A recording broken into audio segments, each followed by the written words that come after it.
ችግር ይወልዳል ሲባል እንግዲህ የነናታ ቤት ችግር መቼ እንደሚያልቅ ባይታወቅም በጣም ተደራረበ። ቢያንስ በተራ ተራ አድርጉት ማለት ነው።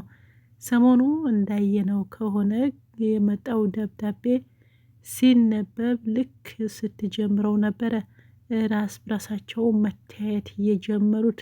እንግዲህ ዛሬም ሙሉ ባይነበብም ግን ያን በትንሽዬ በተነበበው ናታን ሲደነግጥ ያው እንደገና ጽሁፉን አቁማ እሷን ያው ለማባበል ወይም ደግሞ እሽሩር ለማለት ወንድሜ አይዞህ ይሄ ይሆናል ብዬ አላሰብኩም ነበረና የምንም እንደሆነ ማንም እንደጠፋው አላቀውም። እኔ ግን ያገኘሁት በር ላይ ነው። አይዞህ ብትለውም ግን ተደነጋገጡ። ያው ሉሊትም እንደዚህ አይነት ነገር እንደምናውቃት ነውና ድብቅ አይደለችም። ያው እሱን ስትሰማ ለመናገርም አንድ ሁለት ያሰኛት ነበረ። ነገር ግን በቤዛ አማካይነት እንዳትናገር አድርጋ የዛን ሰዓት አሳልፈዋለች ማለት ነው። ሌላ ችግር ይወልዳል የሚባለው ያው እነናታ ቤት ነው ያየ ነው። አሁን ጽዮን ደግሞ ሌላ ችግር ፈጥራለች ማለት ነው። እንግዲህ የዳጊ ወንድም አቤላ ሰሞኑን እኔ የምለው ቀስ አድርጎ ነው ስክሪንሾት ያደረጋል። እንግዲህ ያው ዳጊ ውለታ ነው የዋለለት። ውለታው ደግሞ ማነው ያፌትን ትንሽ ቧጭሮት ከዛ ከፂ ጋር ለማገያየት ነበረ ቀጠሮ የነበራቸው ማለት ነው። ወይም ደግሞ የተሰማሙት ስምንቱን ያው ስምምነት በሉት። ምን ነው እንትና የድንበር ስምምነት ታደረግሽ እንዳትሉኝ፣ አይ ስምምነታቸው እንደነበረ ነገር ግን ይሄኛውን ስራው ጨርሶ ያው የፈለገው ከጽዮን መቀያየት ነበረ። ዳጊም ቃል ስለገባ የአንድ ጊዜ ያው አገናኝተው ተገናኝተው ምናምን ነበረ። ነገር ግን ይሄኛው መጀመሪያም ስለሚወዳት እንግዲህ ፎቶ ይዞባታል ማለት ነው። ይሁት እንግዲህ ያው አሁን ነገር እንትን ያዘባት የምን ቪዲዮ ያዘባት የሚባል ነገር ሚዲያ ላይ ሞልቷል በአሁኑ ሰዓት እንደምታውቁት ማለት ነው። ይሄ ደግሞ ምን ይዞላት ፎቶ ይዞ ቁጭ መጨረሻ ሲለዩ እንግዲህ ይሄ ነገር አሁን አቤ ማነው ቢኒያም ጋም ደርሰዋል። ምናልባት ያልደረሰው የናታ ጋ ነው ማለት ነው። እንግዲህ በድጋሚ ሲያገኛት እሱ ብቻ ነው ያገኛት። ግን ዳጊ መጥቶ ነበር እንደዚሁ በቃ አላስቀምጠውም። ለመሄድ ነው ሞከረው። ተነስቶ ነው የሄደው። ዳጊ ሁኔታቸው ምንም አላማረውም ማለት ነው። ይሄ ደግሞ ሳያድግ ያደገ አቤላ የሚባለው እሷን ምንድን ነው እንደዚህ ያሉበት ችግር ሳያቅ ግን በስንት ችግር እየተወጡ እያለ ገና በችግር ላይ ችግር የምትፈጥረው። ሌላው ደግሞ ከቢኒ ጋር ለማጣላትና እንዲሁም ደግሞ ከናታን ይሄን ልከህ እንደምታስደበድባት ነው ጽሁፈን የሚገልጸው ማለት ነው። ስለዚህ እኔ ያልኩሽ ቦታ ካልመጣሽ እነዚህ ፎቶችሽን የሚመለከተው በዙሪያሽ ያሉ ሰዎች እልካለሁ ብሎ አስፈራርቷታል። ቴክስትም አድርጎላታል። በዚህ ባልኩሽ ቀን በዚህ ባልኩሽ ሰዓት ካልመጣሽ በቃ ፎቶ ሁሉም ይሄዳል። እንዲ አውጣው ፎቶ ምንድን ነው? አንዳንድ ሰዎች እኔ ግርም የሚሉኝ ማለት ነው ከዚህ ድራማ እንውጣና አሁን ብዙ ብር የተበሉ ሴቶች አሉ። አሁን እችኛዋ ፎቶ ነው ተያዘባት። ምንም ለማግኘት ፈቃደኛ ባትሆንም ይሄን ፎቶ ቢኒና ናታን ጋር እንዳይደርስ ያው ሄዳለች ማለት ነው። ስለዚህ ብዙ ነገር እንትን ለማለት ብር ከድራማው ብንወጣ ማለት ነው።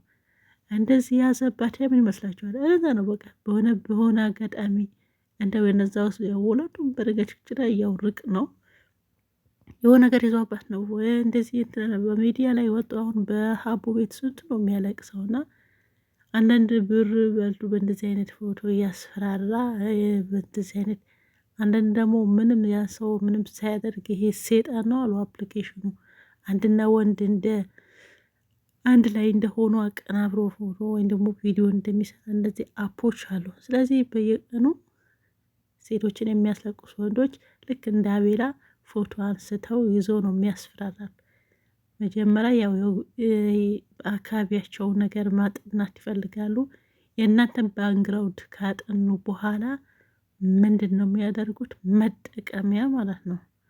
እና ሚዲያ ሙሉ አይደል እንዴ ይህን ለቅብሻለሁ እያለ ፎቶ የሚይዝ ብር የሚበላ እንዴ በጣም ብዙ ማለት ነው። ባለፈው ምንድን ነው አየሁ መሰላችሁ? ምናልባት ብሬክስ ለቆታል ካያችሁ ሴቶች ብር የምንቀፍል በሴቶች ነበር። ኢትዮጵያ ነው እንግዲህ በቃ ያላቸው ይልካሉ። ዛሬ ከአንዷ ነገ ከአንዷ ነው ያለው። ግን በአሁኑ ሰዓት እነሱም ምንድነው አዎ በአሁኑ ሰዓት እነሱም ነቅተዋል፣ ብዙም አይሰጡ ማለት። ስለዚህ ይሄ የለመዱ ናቸው። ሴቶች ደግሞ የነቁት ሀቢባ የወንዶቹ ብር እንዳልሰጡ ስትላቸው ንቅት ብለው ነቁ ማለት ነው። የምር ው ብሬክስ አበሻ ያለቀቀው ቪዲዮ ቲክቶክ ላይ እዩት ማለት ነው። እና ልክ አሁን አቤሎ አስፈራርቶ ፎቶ ብቻ አንስቶ ያው በጣም ቢኒ እንደሚወዳት ያውቃል። እናታ በሷ እንደማይደራደር ያውቃል። እንዲሁም ደግሞ ያፌት ራሱ ቢያውቅ ይገድለዋል እንደምታውቁ ማለት ነው። ግን ድፍረት ነው፣ የምር ድፍረት። ስለዚህ አሁን ይሄን እንደው እሱ አሁን ከእሷ መገናኘት ፈልጎ ነው። በቃ እኔ ከአንቺ መገናኘት አልፈልግም፣ ካልሆነ ይሄን አክል ብር ላኪ፣ ካልሆነ ደግሞ እነዚህ ፎቶ ፖስታለሁ ቢል በቃ ይሄ ነው ስታይሉ ማለት። አሁን ባይፖስተውም የቀር ነገር የለም። ያው ተመሳሳይ ነው፣ ግን ፖስቶታል። ቢኒ ጋ ደርሰዋል፣ ያልደረሰ እናታ ጋ ነው። ስለዚህ በቃ አያገባኝም ልቀቀው በይና ምንም አትፍሪ። አሁን አንቺ በጭንቀት ሆነሽ ነው ያለቀው። አዎ እንደዛ ነው። ምን ትላለችው? ሌላ ደግሞ ያው ያፌት ነው። ያፌት ደግሞ ያው ሚስቱን ለማዝናናትም ሆን ብሎ ለማታለልም ይሁን ባይታወቅም ያው ካለችበት ዲፕሬሽን ለማውጣት ይመስለኛል። ሌላ ጊዜ ከሱ ጋር የማያወጣት ሴትዮ ይዟት ወጥቷል። እሷም ደግሞ በፊቱ ደስተኛ ባትሆንም በውስጥ ግን ደስተኛ ነች። አንዳንዴም ያው እያሳወቀችን ነበረ እንደምታዩት። እኔ የምፈለግኩት የነበረ እሺ ድርጅቱን ዛሬ ታገኛለህ ስላይ ድርጅቱ ሌላ ቀን፣ አሁን በዚህ ባለሽበት ሰዓት በቃ አውጥቼ አዝናንቼ ፏ ምናምን አድርጌሽ የሆነ ቀን ገዛዝተን እንመጣለን። በቃ እኔም ቤት ከሆን ይድብረ ካልሆነ እንውጣ ሲላት ምናለች? እኔም ይሄ ነበረ ፈለግኩ አለች። ምስጢር ነው እንግዲህ ስንሰማ ነው። ዛሬ ግን ገድሜ አልነበረችም በነገራችን ላይ የት እንደወደች ባላቅም ማለት ነው።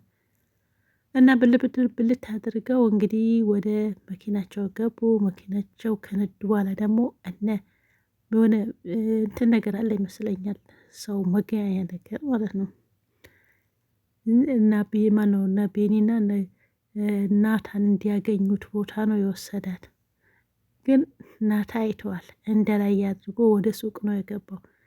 ምንም የማይገዛ ፍላጎቱ የሌለው የቢኒ ከየተኛው ሸርት ይሻልሃል ምናምን ብሎ አባ ብሎ እነሱ ራቅ ሲሉ ያው አወጣው ነው። በነገራችን ላይ ያው ቢኒ አልነቃም፣ ይሄኛው ነው ነቃ። መንገድ ላይ ሲያገኛቸው ያኔ እኮ ትንሽ ቢሄዱ ማነው አቤላና ማን ነበረች ጺም እኮ እዛ ታገኙ ነበረ። አሁንም ግን ተቋርጧል እንጂ እዛው ይገናኛሉ ማለት ነው። ወይም ደግሞ ተቀምጡበት አካባቢ ነው ማለት ነው። እዛው እጅ ከፍንጅ ይዛችሁ ማስረከብ ማለት ነው። የፍራታን ያለ ማየት ሲል ነው እናታን እጁን ሸፍኖ፣ እሱ ብቻ ሳይሆን የማን ነው የቢኒም ናናናና አፍፍ አድርጎ ወደ ውስጥ ወደ ሱቅ የትኛው ነው የሚሻለህ? ምንድን ነው ልብሱ ነዋ ብሎ ረፍ ብሏል። ያው አንዳንዴ በሰማ እንዳልሰማ አይቶ እንዳላየ እንደዚህ እንደናታ ይታለፋል ማለት ነው። ሰምተሃል አቶ ያፌት? በዚህ ያክል ነው ነቅተውብሃል። ግን ያያት ይመስለኛል። ማን ነበረ እናቱ ማለት ነው። ያየሃት ይመስል ነበር። አላያትም እንዴ? እዛ ይዟት እነሱ ግን አላዩትም፣ እሱን ግን አይቷል። ለምን ይዋሻል? ለዛ ነው ብድርቅ ብለህ የገባኸው ወደዛ ማለት ነው። ያም ሆነ ይህ ችግር የለም። የእሷም ለምን እንደዚህ እንዳደረገች ሀሳቡ ሲገባ ሀሳቡ የገባህ ቀን ያው ታመሰግናለህ ማለት ነው። አሁን እሷን ለማየት በቃ አስጠልቷል። ባለፈችበት አታልፍም። ስለዚህ እንረዳሃለን፣ ችግር የለውም። ግን መስዋዕቱ ያንተ ስትል እንደከፈለች ነው ዋናው ነገር ማወቅ ያለብህ ማለት ነው። ኦኬ አሪ ኦኬ አለ የስ አሪ ኦኬ። ስለዚህ ይሄ በማጨበጨብ በመስደብ ይሄ ማባንቋሸሽ ምናምን የለም ማለት ነው።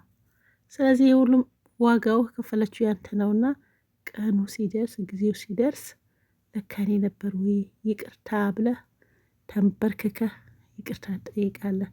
ያለዛ ግን ያው መቼም አትረዳ ማለት ነው። በተረፈ እስቲ የዛሬው ይሄን ይመስላል። ነገ ደግሞ አዲስ ነገር ካለ ይዘናችሁ እንመጣለን። ሰላማችሁ ይብዛ። ባይ ባይ።